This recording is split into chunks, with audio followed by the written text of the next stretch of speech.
Bonjour, bienvenue dans cette rediff du live sur Football Club de Marseille. On est le mercredi, 30 août. Il est 15h09 et l'Olympique de Marseille vient d'annoncer la dernière recrue, c'est Amir Murillo ou Michael Murillo, on ne sait pas exactement comment on dit. Du coup, voilà. Conférence de presse, c'est quand? Alors, c'est une bonne question ça. Quand est-ce il sera présenté à la presse, Amir Murillo? Alors, je pense qu'ils feront une conférence de presse peut-être pour parler un peu de la fin du mercato. C'est possible. On peut l'appeler MAM ou MAM. Ce sera plus simple. Bon, on lui demandera. Alors nous, ce qu'on a, c'est conférence de presse demain 13h30 avant Nantes. Et puis c'est tout. Voilà, on n'a aucune autre info pour l'instant. Il n'y a pas de date dans le mail qu'on nous a envoyé sur tout ça. Donc voilà, désolé. Bon, est-ce que vous êtes hype de cette nouvelle arrivée? Dites-moi un peu dans le chat. Est-ce que vous êtes hype de l'arrivée de Amir, Michael, tout ce que vous voulez, Murillo? Parce que, bon, nous, les échos qu'on a eus, j'espère que vous les avez bien lus sur le site de FCM, c'était pas glorieux, hein. Vraiment. Alors, les premiers retours qu'on a eus, c'était du coup de Pierre Gerbeau qui bosse autour de... Ah, c'est pas con ça, King. On va peut-être mettre on va peut-être mettre un petit truc pour pouvoir avoir accès au site. Pablo la brocante. Non, pas du tout. Après vous, dit lundi pas. Ah oui, d'accord. Après qu'on ait dit lundi qu'il était pas bon. Ouais. Non, ça fait pas énormément rêver Yellow. Ouais, je suis d'accord avec vous. Alors bon, le problème, c'est surtout que voilà, les retours qu'on a eu nous, venant donc du coup d'Amérique centrale et Amérique du Sud. Donc c'est Pierre Gerbeau qui bosse en Colombie, qui l'a suivi un petit peu pour la Gold Cup notamment. Et il nous en a dit du bien, hein, finalement, joueur assez offensif, qui prend bien son couloir, qui a une bonne qualité de centre, etc. Mais forcément, nous, on s'est un peu, quand on a demandé, on s'est dit on va demander à plusieurs personnes. On essaie toujours de demander à plusieurs personnes. Et quand on a demandé du coup à des gens qu'on connaît un peu en Belgique, on nous a pas dit que des bonnes choses. Donc, ce sera un joueur de rotation, ouais, mais c'est dommage en fait de recruter un joueur de rotation comme ça. Mais oui, c'est clairement ça, hein.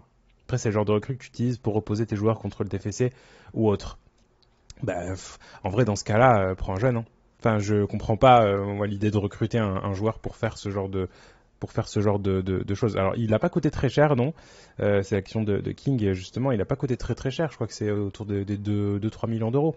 C'est pas excessivement cher. Il avait fait 2 bonnes saisons avant cela. Ouais, ça fait depuis 2017 qu'il est à Anderlecht. Donc ouais, mais bon, je comprends pas trop ce recrutement, mais à voir sur le terrain s'il apporte quelque chose. On m'a parlé beaucoup d'erreurs défensives, d'errance sur son couloir, de très très mal gérer les hors-jeux, etc. Donc bon, c'est compliqué. Il m'a l'air d'être un Nuno Tavares côté droit. C'est un peu ça. C'est un peu la description qu'on nous en a fait. Si tant est que la description de Nuno Tavares soit ça. Alors, Tavares, il a aussi un coffre physique. Mais il y a un côté un peu je m'en foutiste qui ressemble. Voilà. Ça, c'est sûr. C'est sûr que ce côté je m'en foutiste, ça y ressemble vraiment beaucoup.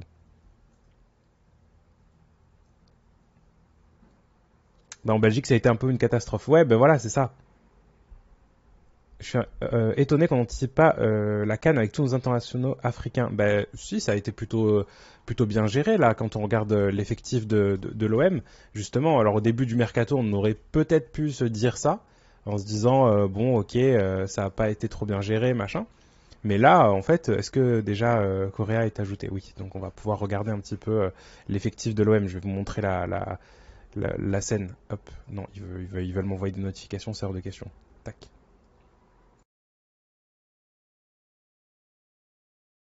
On regarde tout ça. Euh, bon, Simon, il fera peut-être la canne, mais bon, du coup, après, on a nos 2 gardiens espagnols, donc c'est pas un grand problème. Samuel Gigot, pas de canne. Léo Balerdi, pas de canne. Jonathan Klaus, pas de canne. Renan Lodi, pas de canne. Isaac Touré va peut-être partir, mais Meite va peut-être arriver. Meïté, par contre, il jouera la CAN. Chancel Bemba, c'est pas très sûr qu'il joue la CAN, je crois, avec le Congo, si je dis pas de bêtises. À ma vie, il sera pas là, il est pas compté de toute façon. Guendouzi, il est plus là, il est dans l'avion pour aller à Rome. Unai Harit, les deux vont certainement jouer la CAN. Kondogbia, on n'est pas certain que la Centrafrique joue la CAN non plus. Rongier ne jouera pas la CAN. Pape Gueye jouera la CAN normalement parce qu'il sera de retour normalement autour du mois de novembre, donc il aura le temps un peu de s'adapter, de jouer et de se réadapter au terrain. Peut-être qu'il sera appelé du coup avec le Sénégal. Verretou, pas de CAN. Bilal Nadir, pas de CAN. Et de toute façon, c'est un jeune qui aura pas beaucoup de temps de jeu cette saison, à moins qu'il arrive à en grappiller. Emran Soglo, pas de CAN. Vitinha, pas de CAN. Aubameyang, il a été appelé avec le Gabon, et possible qu'il aille à la CAN. Joaquin Correa, pas de CAN. Ismail Assar, la CAN. François Régis Moug, peut-être la CAN. Avec le Cameroun, je sais pas, en vrai, je dis ça, mais j'en sais rien, j'ai pas bien suivi.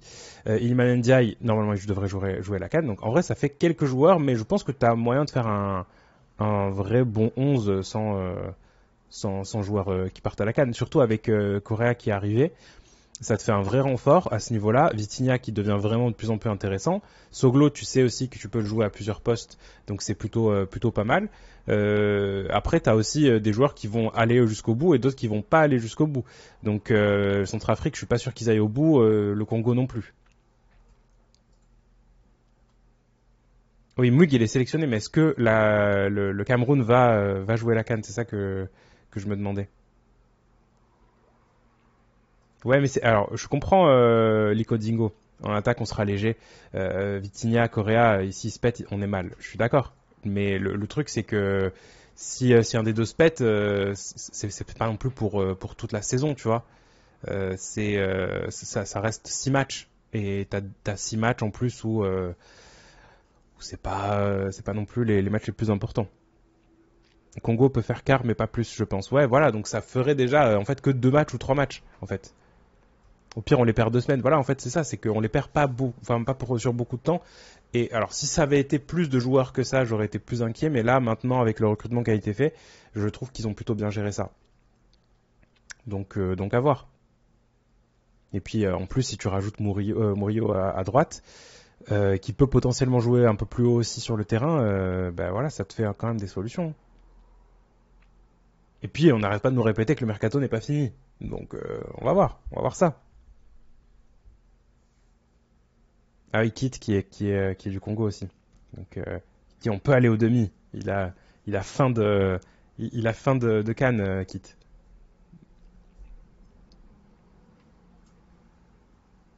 Malgré mes 47 piges, je suis prêt à jouer à l'OM durant la Cannes, même s'il faut remonter les chaussettes. Ouais, on est tous prêts à aller faire un petit effort, hein. Moi, s'il faut dépanner en numéro 10, bien sûr, je peux y aller. Alors, on repasse sur l'autre scène.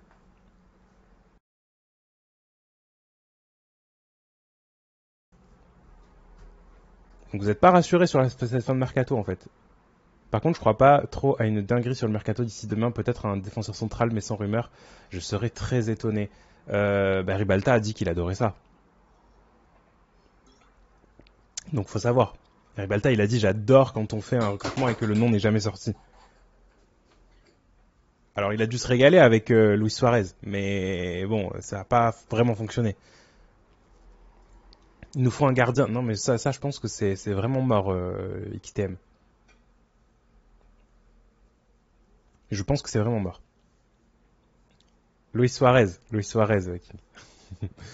Je comprends pas le départ potentiel de Touré. Bah, moi non plus, mais après, il y a peut-être moyen de faire un bon coup avec Meïté, donc c'est peut-être pour ça qu'il tente un peu ce coup-là.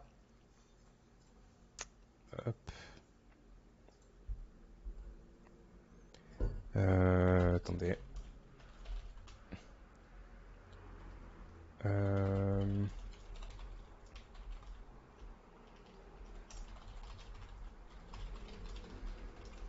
on joue Strasbourg, Monaco, Lyon, Metz pendant le mois de la CAN. C'est ça. Mais du coup, comme tu mets, en fait, on peut perdre certains joueurs que pour Strasbourg et Monaco, par exemple. Ce qui serait pas une catastrophe en soi. Sachant que le mercato d'hiver aura commencé. Donc en vrai, même en hiver, tu as moyen de faire des ajustements à ce niveau-là. Même si Tu penses que Unai va partir? Non. En fait, en vrai, je pense pas. Même s'il y a beaucoup de rumeurs et tout ça, j'ai pas vraiment l'impression, j'ai pas d'infos particulières à vous donner là-dessus. J'en suis navré, mais j'ai pas l'impression que ce soit vraiment le plan même du joueur. Après, à voir ce qu'ils lui ont dit aussi par rapport à son positionnement. Et la préparation pour la CAN. Alors oui, mais en fait, c'est pendant la trêve hivernale. Donc la préparation, en fait, on compte pas. J'ai vu que Brentford était dessus. Ouais, c'est ça. C'est ce qu'a dit Sky Sport, si je dis pas de bêtises, en Angleterre, avec Lolly Thomas ou un truc comme ça, qui a parlé de ça. J'ai vu.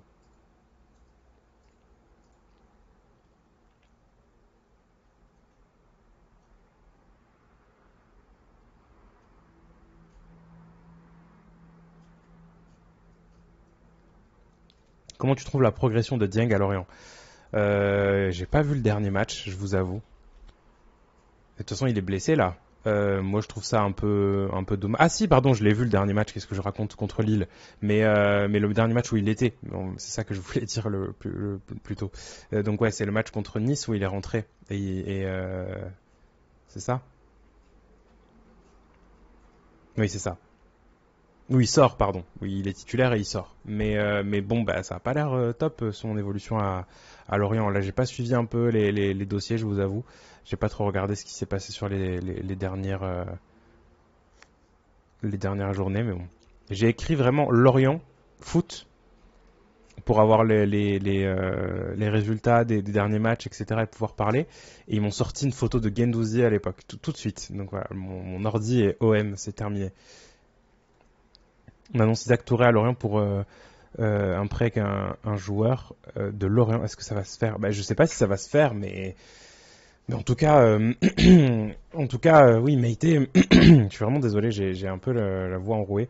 Meïté, en tout cas, de ce qu'on en dit et de ce que moi aussi j'ai pu voir un peu, c'est prometteur et c'est surtout un profil qui est beaucoup plus simple à utiliser que Touré pour des coachs. T'as des coachs qui vont adorer avoir un profil un peu atypique pour un défenseur central comme lui, qui est très offensif malgré son gabarit, qui est très bon balle au pied, qui est plutôt rapide même pour sa taille, etc. Donc il y a plein de choses à voir et je sais pas trop en fait comment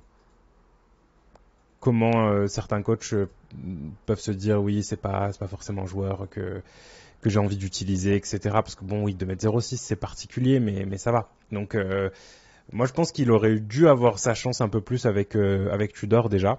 Mais bon. Ryan, est-ce qu'on a des nouvelles sur l'arrivée de Bailly ou ça a été abandonné?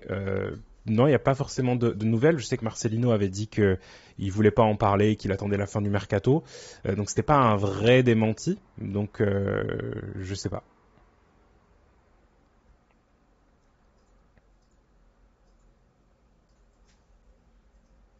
Non, mais c'est compliqué avec la taille pour ses fautes et tout ça. Ouais, mais en fait c'est aux arbitres de s'adapter à ce genre de choses. Je veux dire, c'est pas parce que t'es grand que tu fais forcément des grosses fautes à chaque fois. Alors ça lui est arrivé d'en faire certaines, mais faut pas déconner non plus. Ah, j'ai pas vu ça, Conradinho. Souleymana, ok. Je vais essayer de chercher pour.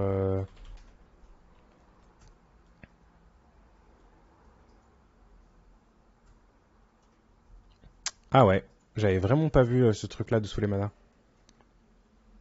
Alors après, oui, c'est un joueur intéressant qui a fait des belles choses à Rennes et tout, mais je sais pas, ça me fait pas. C'est pas un joueur non plus pas qui me fait pas rêver, mais je vois pas en fait où est-ce qu'on pourrait le foutre quoi. C'est surtout ça. Il est de quelle nationalité lui? Parce que du coup en fait on parle de. euh, mais pourquoi ça? Ok, tac, il est du Ghana, c'est ça? Ouais, Ghana. Ghanéen. Que penses-tu de la gestion de Simon? Jurisprudence Samba et Mendy. Bah ouais, on en a déjà parlé un milliard de fois. Alors d'après ce qu'on lit là aussi sur les dernières semaines, c'est qu'il devrait finalement rester à l'OM, pas de prêt et tout ça. Moi ça me déçoit un peu. Je me dis que finalement il aurait pu. il aurait pu vraiment apporter quelque chose dans un autre club et c'est vraiment dommage. Mais bon, voilà, c'est des choix après, hein. J'ai un peu l'impression qu'on balance plein de fausses pistes sur cette fin de mercato avec Souleymana et joueur libyen de Braga. Ouais, j'ai vu ça aussi. Alors je sais pas si c'est des fausses informations livrées comme ça, etc. Et, les fins de mercato c'est toujours un petit peu particulier. Le problème qu'il faut vraiment soulever, c'est que c'est pas un vraiment problème en fait, mais un point qu'il faut soulever, c'est que Longoria travaille comme ça en fait. Il a des listes, il a énormément de joueurs, voilà. Donc en fait, on se dit peut-être que t'as des agents aussi qui ont des intérêts à faire fuiter des infos, des machins. Il y a plein de choses plein de paramètres à prendre en compte quand on voit ça. Donc en fait, quand on voit ce genre de choses sortir, il faut toujours rester prudent, même si voilà l'OM dans l'article en plus de l'équipe dément et tout ça. Voilà, bon, ça n'a rien de très étonnant, c'est pas voilà, c'est rien de fou. Voilà, je vais vous montrer quand même l'article hein, sur Al Mousrati.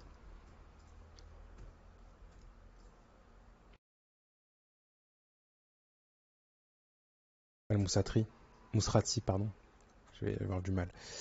Euh, Voilà, tu vois, c'est l'OM, on n'a pas terminé avec son mercato, dirigeant marseillais ont entamé des négociations pour faire venir Ali Mohamed Al Mousrati. Et en fait, euh, à la fin, donc ils mettent contacté, l'OM a tenu à démentir en assurant que son mercato était désormais terminé. Donc bon, voilà, on n'en sait pas plus. Qu'est-ce que ça veut dire le mercato est terminé un 30 août à Marseille? Absolument rien. Pourquoi pas de prêt? T'as des infos, s'il te plaît? Ben non, vraiment pas. Les seules fois où on a essayé un peu d'en avoir, on nous a surtout dit que c'était un joueur qui allait rester à l'OM, que c'était un joueur qui était considéré par Marseille, que c'était un vrai bon gardien, machin, etc. Donc je pense qu'ils ont un peu la peur de ce syndrome-là, de ne pas le perdre. Mais un prêt, ça te fait pas le perdre en fait. Donc voilà. Après, à voir aussi si tu as vraiment des offres de prêt. Les clubs, ils l'ont pas vu énormément jouer, donc ils vont pas se dire Simon, on va t'envoyer en prêt quoi. Un petit prêt à Metz lui aurait fait du bien. Vous parlez de qui de Isaac Touré là ou de Simon, pardon. Parce que Isaac Touré, ouais, bon après en fait un prêt à Metz, si ça se passait bien, ça aurait pu avoir l'allure un peu d'une suite de son prêt à Auxerre, mais bon. Si en Europe la fin du mercato est au 1er septembre, quelles sont les dates des autres mercato histoire de savoir si départs peuvent encore se faire après ou non? Est-ce que tu as une idée, Ryan? Alors, si je dis pas de bêtises, je sais qu'en Russie, ils terminent toujours plus tard et pareil en Turquie.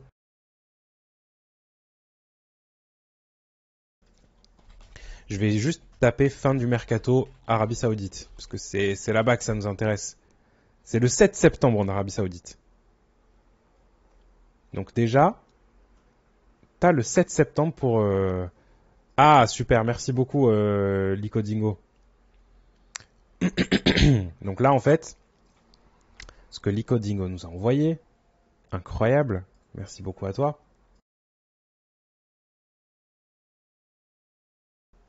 Voilà. Alors on a droit à un joker, oui, mais comme Harit il y a 2 ans, comme Rongier aussi il y a pas longtemps et tout. Donc voilà. Alors du coup là en fait t'as par pays carrément, ça met jusqu'à quand ça s'arrête. Donc voilà, France, Italie, c'est encore pour 2 jours. Donc t'as demain et encore le 1er septembre aussi. Donc en fait c'est le 1er septembre à 23h59 que ça s'arrête. En gros c'est ça.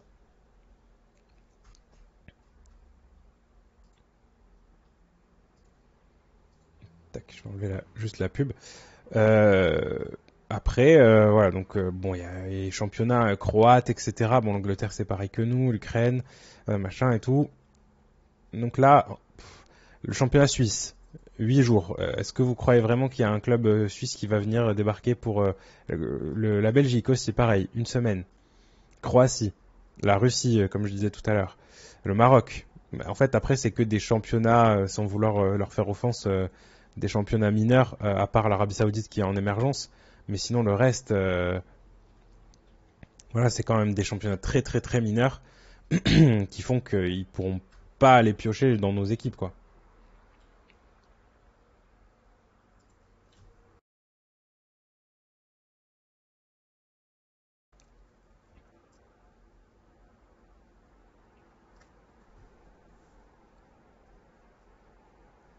Premier mercato de Longoria où il n'y a aucun prêt en recrue. Non. Non, non, c'est pas vrai. Hein. Correa, c'est un prêt. Non. Oui, Correa, c'est un prêt.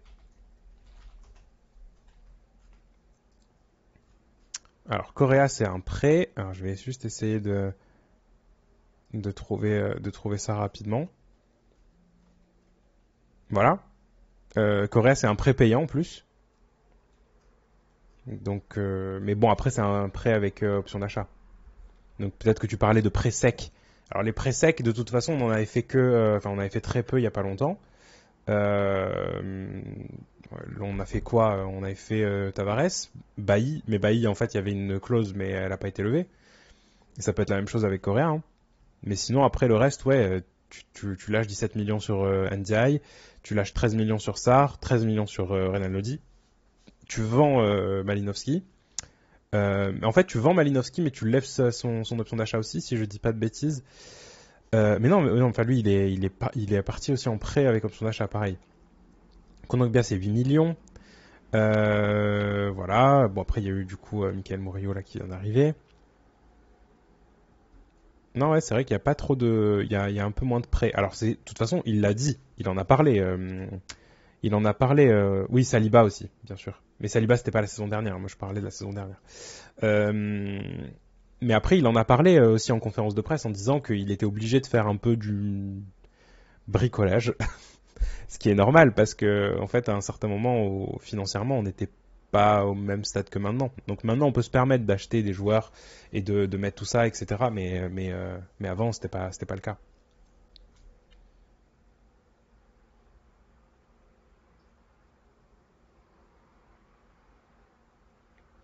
Attendez, je vais juste envoyer un message pour Flex 3 secondes là.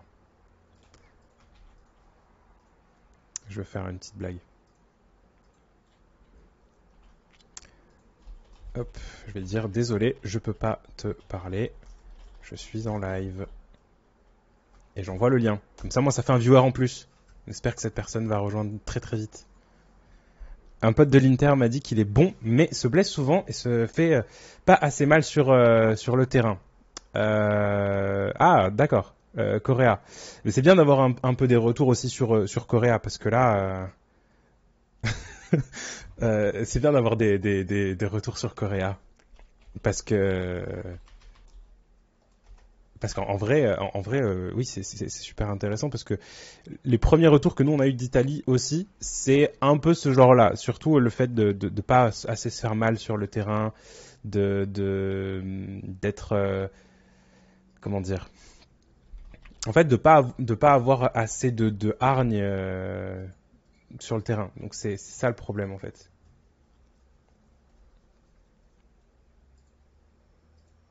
Il y a un peu un truc un peu nonchalant quoi. Mais comme Murillo en fait, et moi c'est vraiment des trucs que j'arrive pas à comprendre.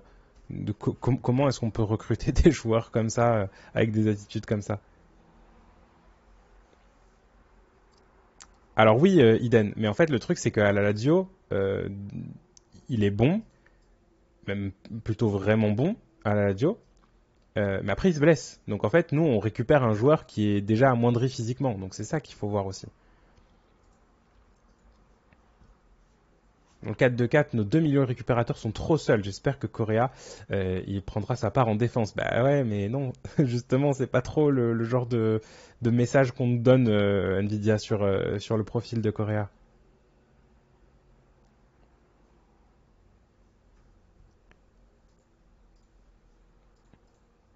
C'est ça le truc. C'est que sur le profil de Correa, on ne donne vraiment pas ça.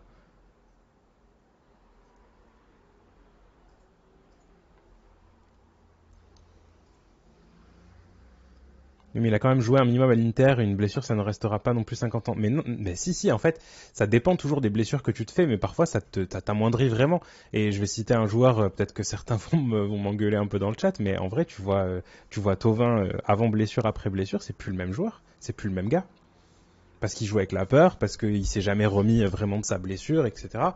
Et t'en as plein des joueurs comme ça. T'en as vraiment plein des joueurs comme ça.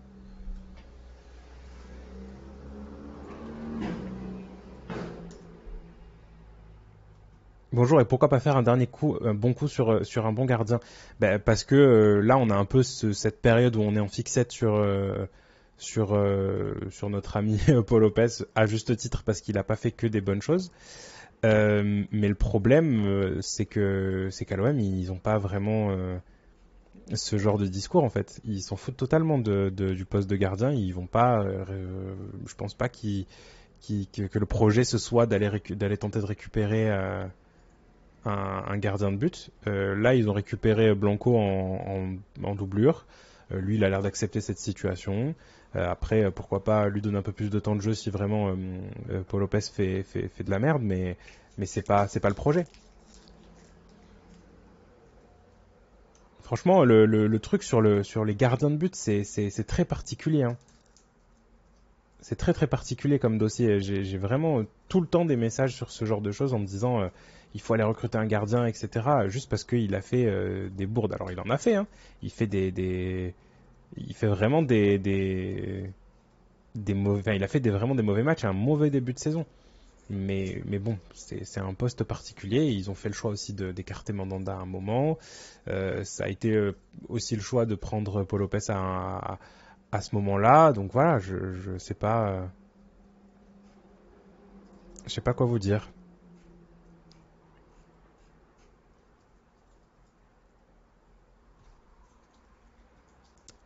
Avez-vous parlé de la caméra cachée de la VAR contre Metz? Ouais, on en avait fait un article quand c'était sorti, mais je trouve ça incroyable que ça passe nickel. Bah ouais, malheureusement, bah après il y a pas mal de choses qui vont peut-être bouger. On sait pas, hein, parce qu'on parlait d'un communiqué, de faire une lettre, machin à l'UEFA, parce que il y avait le truc face au Pana, etc. Donc je pense qu'il y aura un peu des choses dans ce style-là avec la Ligue 1 si ça continue. Même Jérôme Roten l'a reconnu qu'il y avait un problème avec l'arbitrage à l'OM. Donc bon, à partir de là, un gardien marche beaucoup à la confiance, donc il faut essayer de le mettre dans les meilleures dispositions psychologiques possibles. Bah, j'ai pas l'impression que le Vélodrome soit si hostile que ça à Paul Lopez. Après, c'est aussi à un joueur d'inverser la tendance par ses performances. Il y a un truc psychologique, mais c'est pas aux supporters en fait de le faire. Je demande pas aux supporters de les. De toute façon, je demande rien parce que je suis personne pour demander quoi que ce soit, mais je veux dire, je demande pas aux supporters d'encourager forcément tous les joueurs. Je veux dire, c'est à ma vie, à un moment, il était vraiment nul de chez nul. Et c'est Villas-Boas qui a réussi à faire à inverser la tendance. Jusqu'à ce que, à ma vie, lui-même se rende compte qu'en fait, il peut être meilleur. Et donc, il a été meilleur. Et après, les supporters l'ont encouragé. C'est comme ça que ça se fait, en fait. C'est comme ça que naturellement, ça devrait se faire. C'est dans le sens inverse. C'est plus le coach qui va essayer d'apporter quelque chose à son joueur. Et ensuite, voilà quoi. Ah oui, j'ai vu ça, truc de Olas. Bah, en même temps, il avait prévenu sur Twitter hein, qu'il encourait à des choses, enfin, qu'il risquait des choses en disant ça, Textor. Donc bon, après, voilà, on va pas rentrer dans les détails sur Lyon. C'est un peu tiré sur l'ambulance là. Ryan, tu ne penses pas que Ndiaye doit faire un séjour sur le banc pour qu'il ne s'enlève cette pression et le faire jouer petit à petit? J'ai le sentiment que de le faire jouer d'entrée, ça le dessert. Oui, c'est certainement une solution, mais je pense surtout qu'il doit se préparer mentalement à un peu digérer tout ce qu'il vient de vivre. Il faut laisser du temps, c'est tout. Et donc ça, c'est la première des choses. Et la seconde, je pense aussi que il doit y avoir vraiment un vrai discours avec ses partenaires, avec le coach, avec le staff, pour lui faire comprendre qu'ils ont des attentes sur lui, mais qu'ils comprennent quoi, que ça va mettre du temps et qu'il n'y a pas de problème, il n'y a pas de souci. Parce que c'est ça en fait aussi, c'est que peut-être que lui il se met aussi la pression parce qu'il y a tout cet emballement autour de lui, etc. Mais c'est pas une question de temps de jeu. J'ai l'impression que les jeunes à l'OM ont besoin de 6 ou 8 mois pour être en confiance. Ouais, mais même des joueurs un peu plus âgés, ils ont besoin de temps parce que c'est compliqué Marseille, c'est tout. Aubameyang doit être sur le banc et le GOAT Vitinha doit être titulaire. Ça, je suis pas sûr parce que Vitinha, je le trouve bon quand Aubameyang est avec lui. Mais je suis pas sûr que la doublette Ndiaye Vitinha soit aussi complémentaire. À voir, hein, en vrai, peut-être que je me trompe, mais je sais pas. Je sens Vitinha toujours meilleur quand Aubameyang est avec lui. Parce que en fait, les deux font des appels et les deux se projettent vraiment vers l'avant et ils sont complémentaires dans leurs appels en fait et ça décroche toujours des défenseurs. Alors que NDI, je sais pas. Euh, Peut-être que NDI à gauche, ça pourrait être tenté aussi peut-être sur des phases des phases de jeu ou alors sur 30 minutes. Ou NDI côté gauche, Vitinha au bas en pointe. C'est ça Nvidia. C'est ce que j'aimerais voir moi au moins sur peut-être une heure de jeu. Ndiaye à gauche, Vitinha, Aubameyang, Ismail Assar à droite et voir un peu ce que ça donne. Grosse pression à l'OM, tu te retrouves face à un volcan en ébullition. Ça paralyse les joueurs. Pour jouer à l'OM, il faut avoir un gros mental. Exactement. Exactement. J'aurais pas dit mieux et je trouve que tu as totalement bien résumé ce qui est le cas à Marseille et c'est comme ça quoi. On le sait et de toute façon quand on recrute en général il faut vraiment que le coach, la direction etc. pense à ça et je pense qu'ils le font. Ils le font. Donc bon voilà. Les amis, je voulais faire un autre petit truc. Dites-moi si ça vous intéresse, parce qu'il y a le prochain FIFA, donc IEFC, qui va sortir bientôt. Moi, je voulais faire des lives dessus.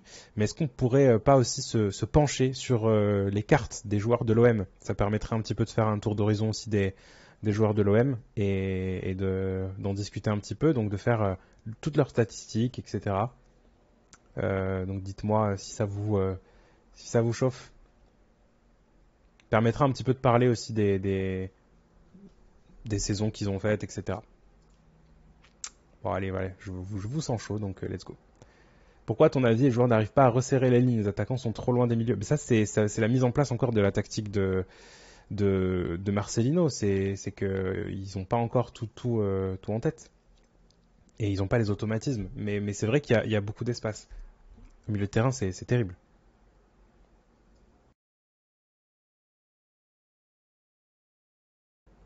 Pourquoi nos adversaires ont le mental, eux, pour la mettre au vélodrome?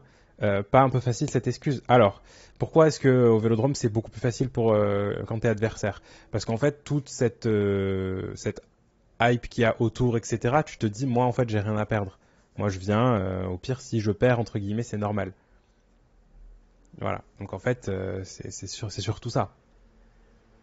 C'est surtout ça qu'il faut voir. Donc, en fait, la pression, elle est pas sur les joueurs qui viennent au vélodrome en tant qu'adversaire, elle est sur les Marseillais.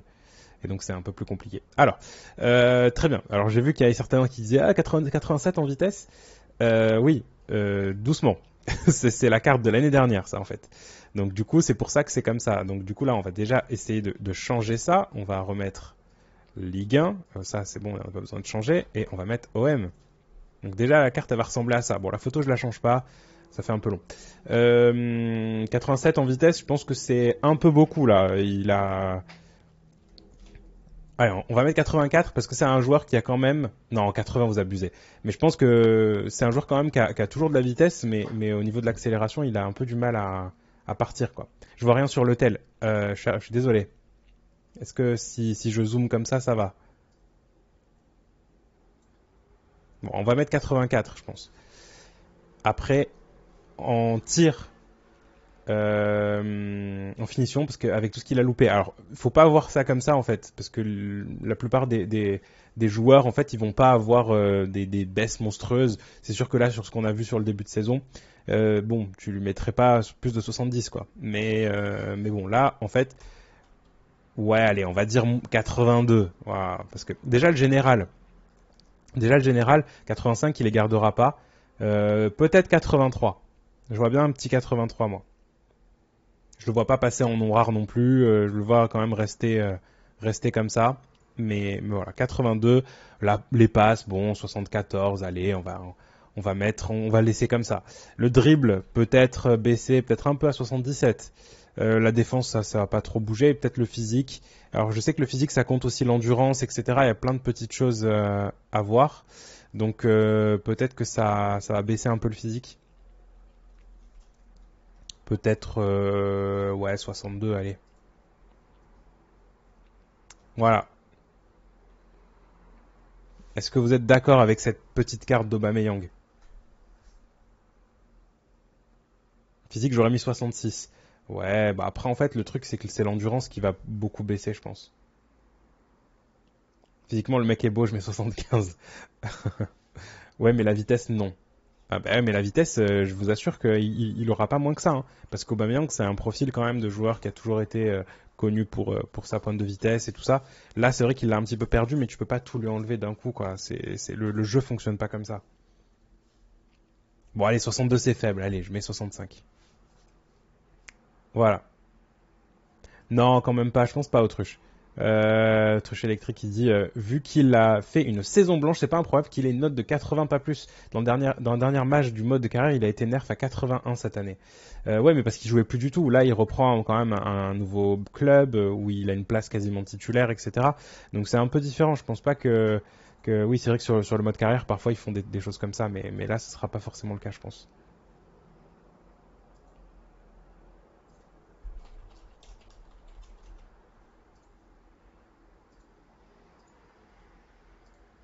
FIFA est connu pour sous-évaluer les joueurs de l'OM.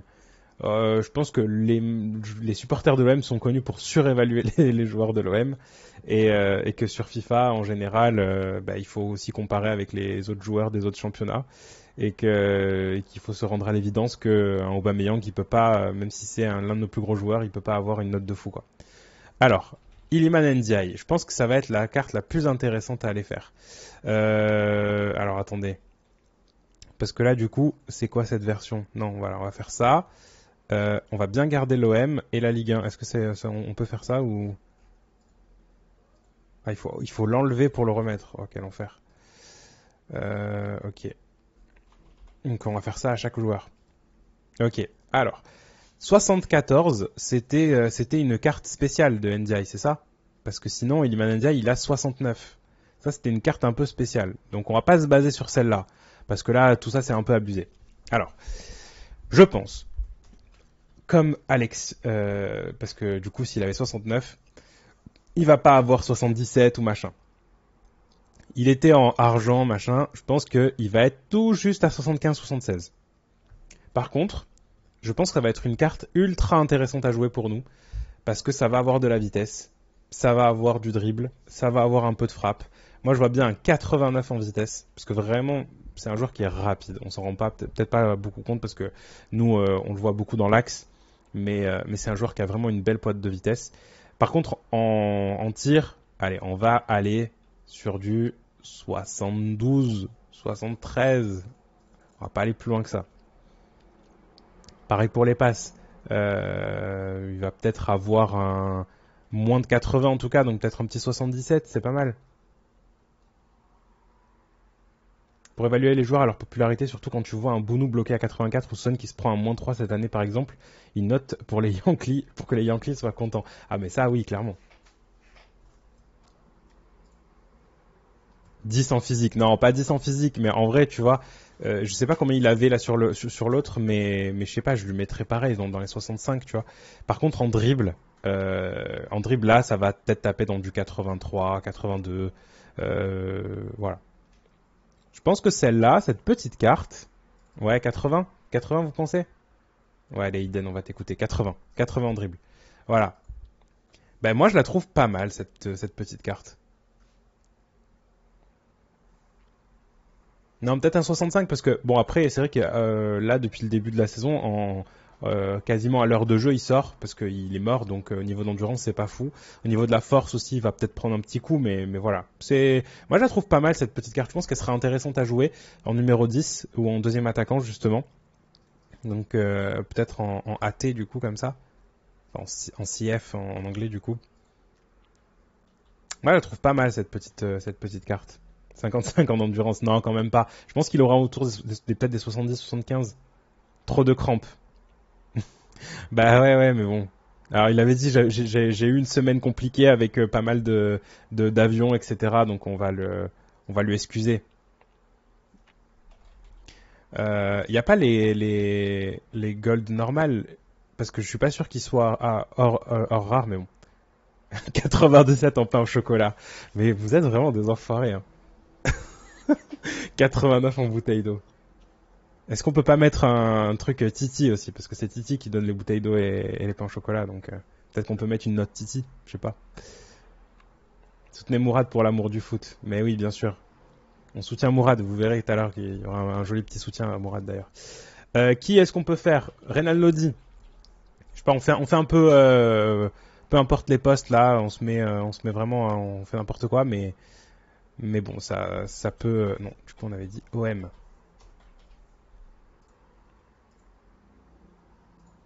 On est obligé à chaque fois de faire ça, c'est chiant. Hein.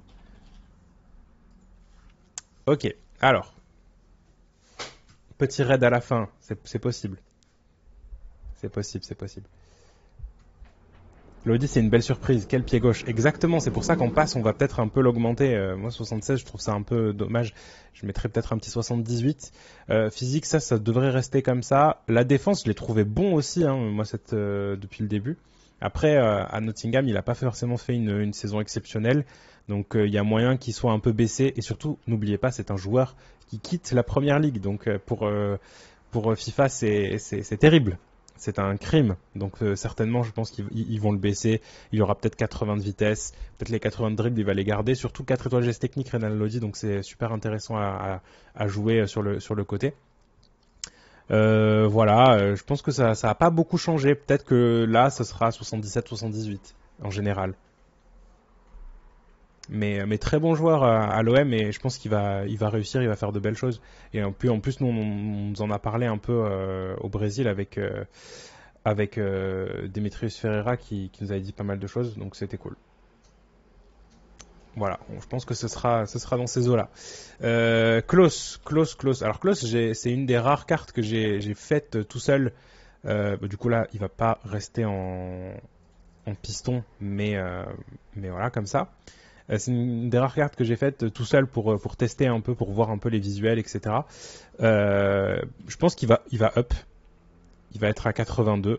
Je pense qu'en vitesse, ils vont lui monter à 87. Peut-être que le tir aussi va monter à 70. Parce qu'il n'y a pas que la finition hein, dans le tir, bien sûr. Peut-être que la passe va monter aussi à 78. Les dribbles 80 physique, je trouve qu'ils ont vraiment été durs avec lui à 70. Je le vois bien à 75. Et la défense, il va falloir aussi le booster un petit peu parce que 69, faut pas déconner non plus.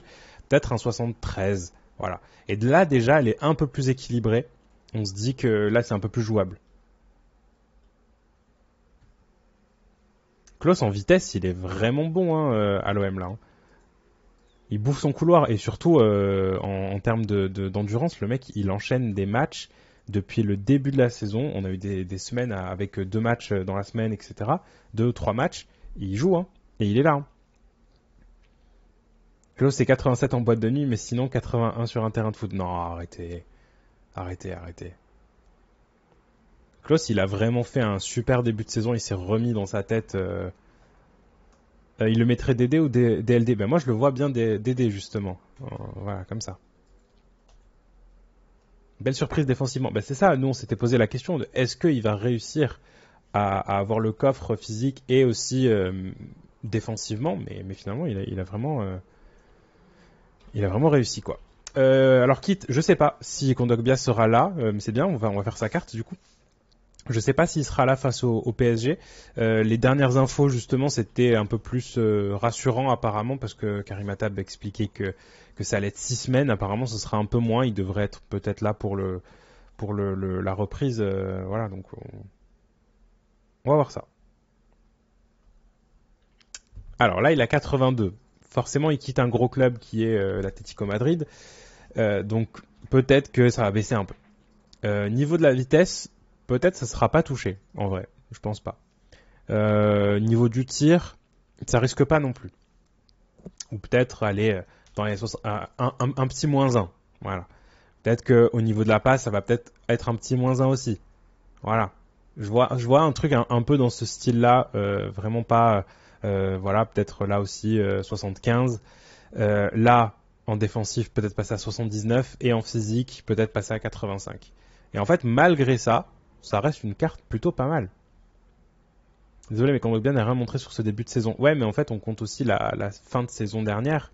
Là, il n'a pas montré grand-chose, c'est vrai, mais en même temps, il n'a pas eu beaucoup de temps de jeu et puis il lui fallait aussi du temps pour s'adapter. Donc voilà. Moi, je vois bien un truc comme ça. Je sais pas ce que vous en pensez. Dribble peut-être un peu moins. Bah ouais, je vais baisser un petit peu, mais pas, faut pas non plus lui baisser trop. Sachant que c'est un joueur aussi qui a souvent 4 étoiles geste technique, donc ça peut être intéressant aussi. Et ça peut faire une belle doublette au milieu de terrain pour commencer la saison avec Verretou notamment. Ah, qui avait eu une carte revisitée un petit peu. On va peut-être se baser sur celle-là parce que celle-là du coup c'est celle de l'OM début de saison et celle-là c'est celle de la Coupe du Monde avec l'équipe de France.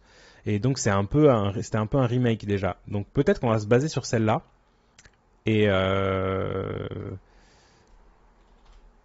faire un truc là-dessus. Ils veulent pas, hein, ils veulent pas, hein, ils veulent pas s'adapter à comprendre qu'on fait que des joueurs de l'OM là. Alors, oui, en Rongier, on va le faire après. Verretou, du coup, 77 de vitesse.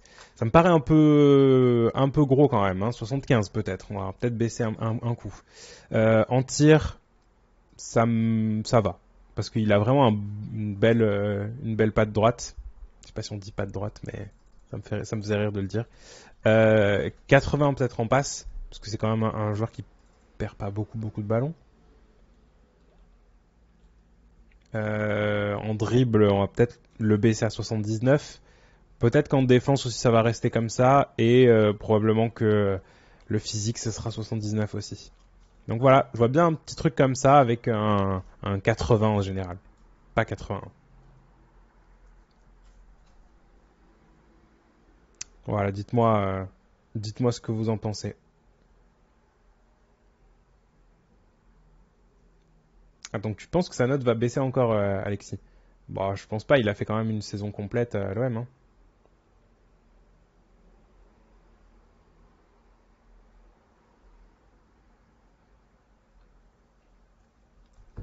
Très bien. On passe à Rongier. Parce que là, vous vouliez faire Rongier. Là, tout à l'heure, Iden dit non, il faut faire Rongier, il faut faire Rongier. On va faire Rongier. On fait Mathieu Rongier. Non, on va faire Valentin Rongier. Alors, Rongier. Ouh là là. Est-ce que ça va être discuté là? Moi, je vois bien. Attendez, le mec, il est devenu capitaine de l'OM, titulaire, etc. Il va prendre des plus partout. En vitesse, je pense qu'en vrai, c'est très sous-estimé de le mettre à 71. Moi, je l'aurais monté à, ouais, voilà, Costa Brava, Rongier, bah oui, Rongier, bah oui. Moi, je le mettrais à 75. Le tir, si je pouvais lui mettre -4, je l'aurais fait, mais je le ferai pas. Euh, je pense qu'il va rester dans ça, mais peut-être 65, voilà. Même en vrai, faudrait même le baisser. En passe, par contre, 76, c'est vraiment pas le respecter. Là, moi, je mettrais 80. En dribble aussi. C'est pas forcément le joueur qui fait les gestes les plus fous. C'est jamais le joueur qui va avoir 4 étoiles gestes techniques, mais par contre, c'est toujours un mec qui est très juste. Donc, je mettrais 81. En défense, je le frôlerais dans les 80, et là, comme ça, en physique, je laisserais 80. Voilà. Donc, ça ferait une belle petite carte aussi, hein. Ouais, défense, vous pensez 80? Après, passe 83, c'est pas forcément le joueur qui va t'inventer des trucs, etc. Donc, j'essaie de monter doucement, quoi. Rongier, Verretou, est-ce qu'on mangeait contre Brest? On a pris 30 minutes de vague adverse sur côté ou esselé? Non, c'est vraiment un problème tactique, j'ai l'impression. C'est pas un problème de niveau des joueurs, c'est un problème tactique, réellement. Toujours nul en frappe dommage. Ah, ça, c'est clair. Murillo arrive blessé, c'est quoi la raison de sa visite médicale? Faut voir si la blessure n'est pas grave. Je t'avoue qu'on n'a pas forcément les infos sur tout ça. On va peut-être faire Murillo. Est-ce qu'il a une carte, Michael Murillo? Il a une carte, Michael Murillo. Le problème, c'est qu'on l'a pas. Enfin, je l'ai pas beaucoup vu jouer, moi, hein, donc je peux pas faire sa carte, mais voilà, on connaît pas. Exactement, Alexis. On connaît pas. Mbemba. Alors, Mbemba, qui avait 79. Là, je pense que ça va être vraiment compliqué de faire sa carte aussi, Mbemba. Parce que 79, bon, déjà, c'est pas énorme. Il a fait une grosse saison, la saison dernière. Vraiment. Le petit 81. Allez, on va mettre 81. Moi, la vitesse, franchement, 77. Je le booste de fou parce que vraiment, c'est un joueur quand même balle au pied, il est hyper rapide. Il est vraiment rapide. Donc je monterai un petit peu. Le tir, en vrai, il faudrait monter un peu, hein. Peut-être 55, voire 60, parce que il a fait des frappes et il a vraiment, il a marqué des buts aussi, bon, pas mal de la tête, mais il a marqué aussi des buts, donc voilà quoi. Tir, si tu comptes tes têtes, tu mets 80. Ouais. Avant, le note de physique c'était tête, c'était pas physique, et du coup, les joueurs avaient des notes de tête, donc ouais. Qu'est-ce qu'on peut faire aussi au niveau des passes? Passe 56, je trouve que mais c'est pas du tout un joueur pied carré, hein. FIFA, ils ont pété un câble, hein. Moi, je ferais l'inverse, je ferais 65. Alors, c'est un défenseur central, faut pas trop le booster non plus, mais voilà, au moins quand même un petit. Parce que je trouve vraiment que c'est grave quoi, de faire des trucs comme ça. En dribble, pareil, on a beaucoup de défenseurs centraux dans le jeu qui ont pas mal de. En dribble, lui, il devrait en faire partie, et moi je lui mettrais 70. En défense, peut-être un petit 82. Et en physique, sachant qu'il commence aussi un peu à vieillir peut-être et tout ça, bon, on va peut-être mettre à 80. Mais ça ferait déjà une carte un peu plus intéressante. Ça ferait déjà une carte un peu plus intéressante, hein. Je sais pas ce qu'ils ont contre l'OM, les arbitres et FIFA. Ouais, je sais pas. Je sais pas trop. Gigot aussi. Gigot, on peut aller voir, on peut aller un peu. Gigot, par exemple, 78, moi je lui mettrais 80. Pareil alors la vitesse, je le laisserai peut-être dans ces eaux-là. 69, allez, mais pas plus que ça, quoi. Non, il a souvent été blessé. Ouais, mais en vrai, il a quand même fait une grosse saison. Et les peu de fois où il n'était pas là, il manquait en fait. Il manque encore quelque chose pour le 80. Vous pensez? Ouais, juste le fait d'être international peut-être, d'être appelé en équipe de France, ça lui permettrait de passer le cap des 80.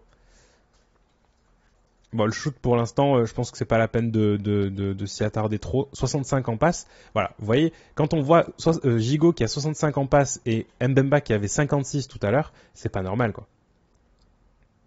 C'est vraiment pas normal. Je l'aime beaucoup Gigot, mais c'est pas le joueur qui m'a le plus fait rêver sur des passes, alors que Bemba beaucoup plus déjà.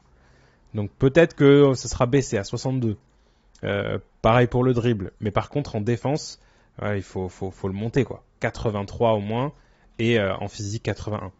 Et là, ça fait une vraie carte de bon, bon même 82 en physique.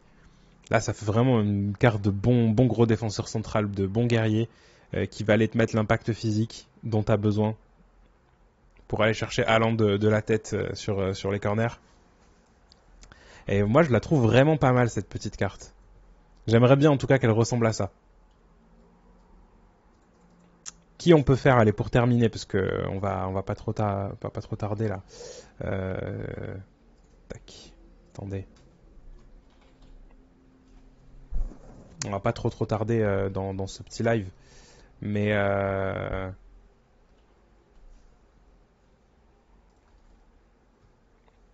qu'est-ce qu'on peut faire, dites-moi. Correa, Correa pas mal. Correa qui a toujours eu des cartes un peu... non, c'est pas celle-là. Qui a toujours eu des cartes un peu pas mal en vrai, hein. Moi, Joaquin Correa, c'est un joueur que j'ai utilisé assez souvent, hein.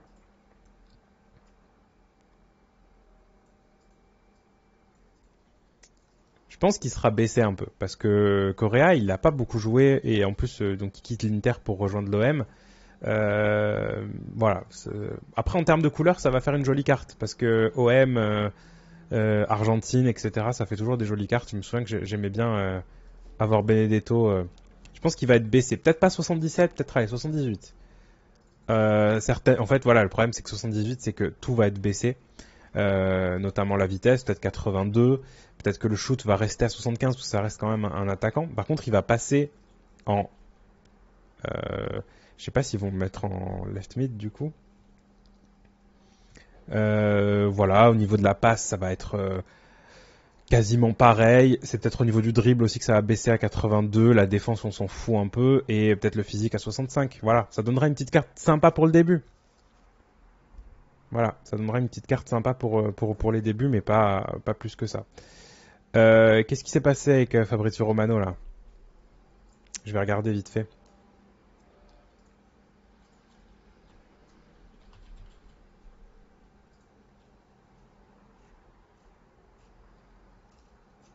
Ah, Matteo Guendouzi. Medical test aujourd'hui. Donc très bien. Donc 12 millions d'euros. En fait, ça fait 13 millions d'euros, quoi. C'est un prêt. Attendez, c'est ça c'est une blague. Attendez, je vais vous montrer du coup parce que là c'est une catastrophe. Euh... Attendez, comment je peux faire?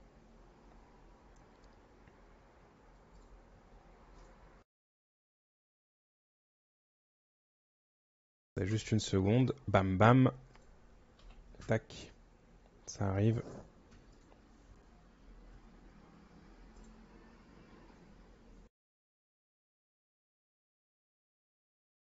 Ah. D'après Fabrizio Romano, Guendouzi, medical test today, donc le mercredi 30 août. Un prêt de 1 million. Donc prépayant 1 million d'euros comme on a fait avec Correa. Nous c'était 2 millions même. 12 millions d'euros d'options d'achat obligatoires et 10% s'ils le vendent pour l'OM.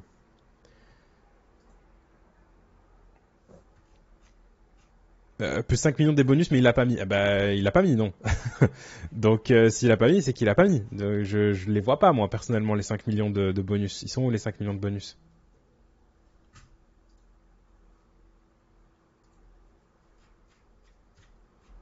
Si c'est ça, c'est effrayant, hein. Ce serait vraiment une des pires ventes qu'on ait faites, quoi. C'est n'importe quoi.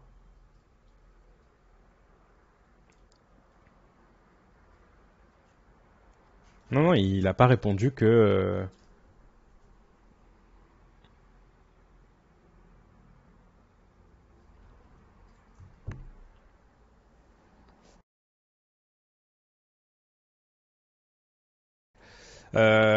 Bon, on va peut-être s'arrêter là, les amis.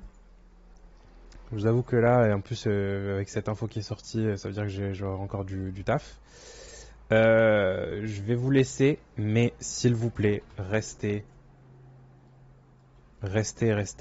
parce que je vais vous envoyer quelque part. Alors, j'espère que je vais réussir à le faire comme ça, parce que je peux pas le faire autrement. Je vais essayer de vous envoyer chez Mourad, mais j'ai pas accès en fait au truc. Enfin, c'est un peu bizarre. Bref. Voilà. Je vous remercie en tout cas pour le live. Merci à ceux qui nous ont suivis aussi sur YouTube en replay. Je sais que c'est pas forcément les trucs les plus sympas à suivre sur YouTube, mais c'est vraiment quelque chose qu'il faut vivre en live. Donc n'hésitez pas à venir nous suivre sur Twitch aussi, twitch.tv/FC Marseille. Là, le lien est en description de toute façon. Donc voilà, c'était un petit replay de live de ce mercredi 30 août 2023. Pas encore terminé ce mercato. On vient de voir l'officialisation de Murillo et aussi les petites infos sur Matteo Guendouzi. Et là, j'envoie les gens chez Mourad. Et vous, je vous dis à